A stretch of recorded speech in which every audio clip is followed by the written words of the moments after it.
I bid you welcome.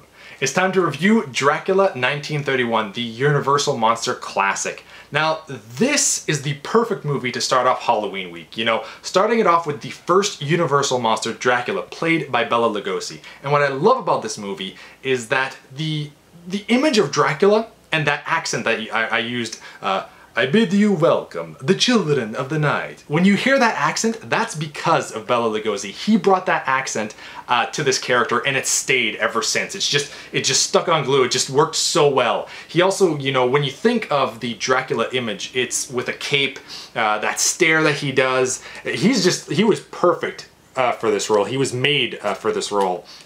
And there's just so much interesting facts also derived from the Universal Classic Monster movies. I mean, Bela Lugosi was so dedicated to the Dracula character that he was buried with the cape. I mean, that's dedication right there.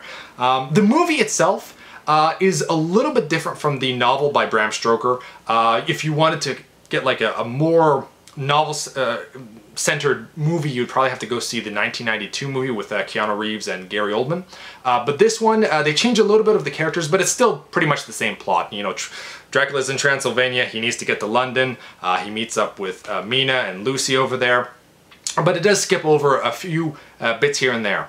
Now, the first two acts are excellent. It's very atmospheric. You know, these are the first horror movies ever. If you're thinking about this, it's 1931, and it's just at the beginning of when film was starting to become popular. The silent era had just ended not a few years before that, so there's not a lot of lines. It's just there's so much going into this that you have to put yourself back in that time.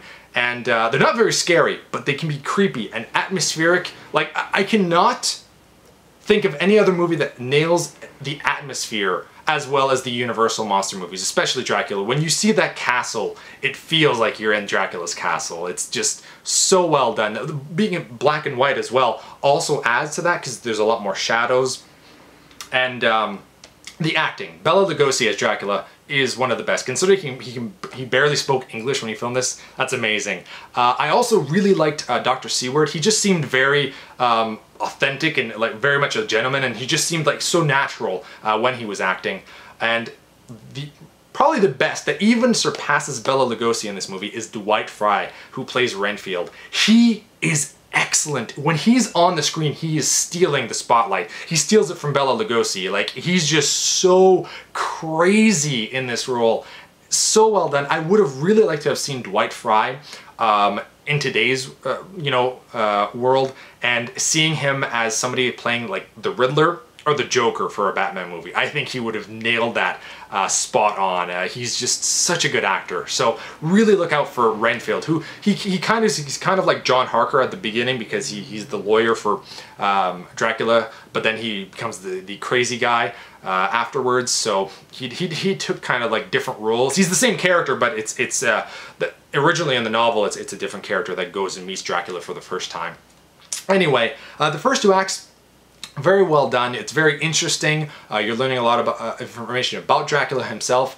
The directing is really slow-paced, but it's so well done. I really enjoyed the directing style. Other than once in a while, they'll kind of just, if they're showing an item, they kind of not zoom in, but they just, okay, I'm talking, and then boom, you see it, and then it goes back to talking. It just seems a little bit different, but you have to imagine that this is the beginning of directing as well, so not everybody is on par, but it's surprising how well that a movie that doesn't have a bunch of fast cuts, you enjoy it more, you appreciate it more. Michael Bay could probably take a few pointers from a movie from 1931 and be able to do a better job if he actually paid attention to what the directors did in this movie. So I just find that interesting. The third act, it kind of gets a little bit jumbled. They kind of throw in a bunch of different stuff, and not everything is resolved. You don't get to see what happened to Lucy, and the ending, they just kind of end it. So that's my only negatives I would have about this movie, but I still love it. It's perfect for Halloween, and I'm gonna give it a 6 out of 10. Thank you all for watching. You've been bearded in.